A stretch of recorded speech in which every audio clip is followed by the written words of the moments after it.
आपके पास मोबाइल होना चाहिए, आधार नंबर होना चाहिए।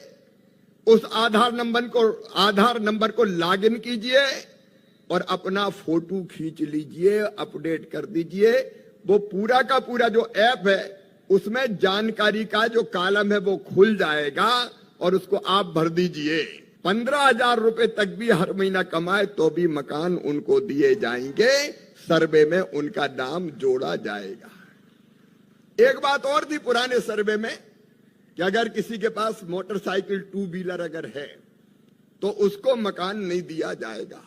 अब 2 व्हीलर तो हर एक के पास है, गरीब भी मजदूरी करने जाता है तो आजकल तो मोटरसाइकिल पर बैठ के ही जाता है, तो 2 व्हीलर में तो कई बाहर हो जाएंगे।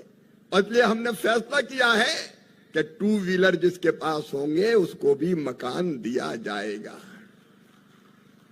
और तीसरी चीज, और छोटे छोटे किसानों ने क्या, उनका क्या दोष है? 2.5 एकड़ तक सिंचित जमीन वाले और 5 एकड़ तक अनएरिगेटेड असिंचित जमीन वाले जो किसान हैं उनको भी घर दिए जाएंगे ताकि छोटे छोटे किसानों को भी घर मिल सके। हमारे ग्रामीण विकास मंत्री रणजीत जी बैठे हैं। मकान 20 लाख में से 19 लाख से ज्यादा आपने बना के गरीबों को समर्पित कर दिए, आपका अभिनंदन। और हमने पूछा जब आ रहे थे लाभार्थी हितग्राही मकान बना कि नहीं बना, तो सबने कहा मकान बन गया। आज जिन 50,000 भाइयों ने गृह प्रवेश किया है, बहनों ने, उनको भी बधाई देता हूं, अभिनंदन करता हूं। लेकिन ग्रामीण विकास मंत्री बनने के बाद मामा भी पहली बार असम में आया है। हेमंत दा ने कहा अभी कि ये मकान तो बन गए 20 लाख, लेकिन जरूरत अभी और भी है। आप बताओ बहनों और भाइयों, हर गरीब का पक्का घर होना चाहिए कि नहीं होना चाहिए? जोर से बताओ, होना चाहिए कि नहीं होना चाहिए? तो दादा कह रहे हैं अभी तो आवास प्लस की सूची में से ही कुछ बचे हैं। दादा जो बन गया अब उनकी बात नहीं करूंगा, लेकिन आपने जो बताया और मैंने जानकारी ली, उस जानकारी के हिसाब से अभी 7,76,000 मकान उस सूची में से और बनना है। और इसलिए आज ही 3,88,000 मकान तत्काल हम स्वीकृत कर रहे हैं असम के गरीबों के लिए। मेरे अधिकारी यहां बैठे और ये कह के नहीं करूंगा, दादा भी आपको चिट्ठी भी देने वाला हूं, क्योंकि आपने पहले ही कह दी थी कि आओ तो कुछ लेके आना, तो लेके आया हूं। और 3,88,000 नहीं दादा, 3,88,000 अभी इसी वित्तीय वर्ष में, अगले महीने किस्त जारी कर सकते हैं आप, और उसके बाद अप्रैल के महीने में अगला वित्तीय वर्ष शुरू होते ही 3,88,000 और देके सूची को पूरा कर दिया जाएगा। आवास प्लस की सूची से एक भी लाभार्थी वंचित नहीं रहेगा। हेमंत विश्व शर्मा जी के नेतृत्व में प्रधानमंत्री जी के आशीर्वाद से यह चमत्कार होगा। इतने मकान एक साथ कभी नहीं बने। और इतना और बताता हूं कि इन दोनों में पैसा कितना लगेगा। आज जो मकान हम देंगे, जो मैंने घोषित किया है, उसमें 9,726 करोड़ रुपए की कुल राशि लगेगी, दोनों मिला के आज के। और जो मैंने अनाउंस किया अगले वित्तीय वर्ष के 16,159 करोड़ रुपया खर्च किया जाएगा गरीबों के मकान बनाने के लिए।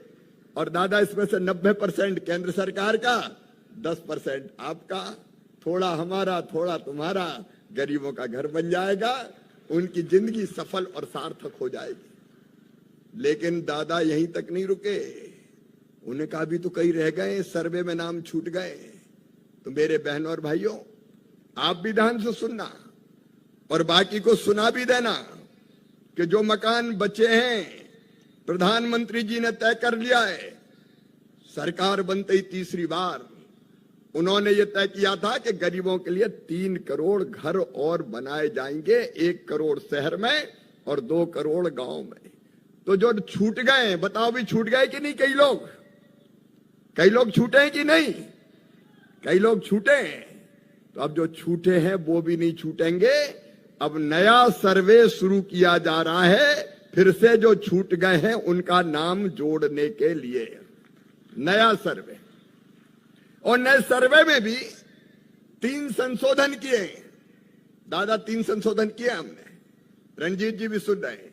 नंबर 1, यहां लखपति दीदी अभियान चल रहा है।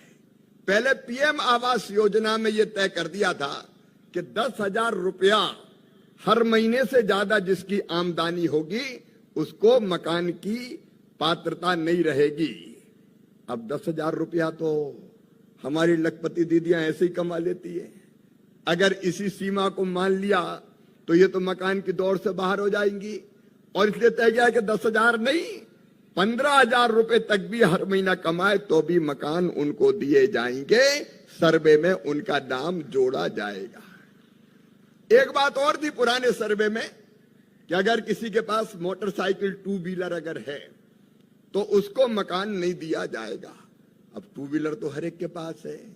गरीब भी मजदूरी करने जाता है तो आजकल तो मोटरसाइकिल पर बैठ के ही जाता है, तो 2 व्हीलर में तो कई बाहर हो जाएंगे। और इसलिए हमने फैसला किया है कि 2 व्हीलर जिसके पास होंगे उसको भी मकान दिया जाएगा। और तीसरी चीज, और छोटे छोटे किसानों ने क्या, उनका क्या दोष है? 2.5 एकड़ तक सिंचित जमीन वाले और 5 एकड़ तक अनएरिगेटेड असिंचित जमीन वाले जो किसान हैं उनको भी घर दिए जाएंगे ताकि छोटे छोटे किसानों को भी घर मिल सके। अब ये 3 शर्तें और हटा के अब हम सर्वे करेंगे। लेकिन दादा सही सही बोलते हैं, कोई चीज छुपाते नहीं है। उन्होंने कहा कि कई बार नीचे जो सर्वे करने टीम जाती है वो ही गड़बड़ कर देती है।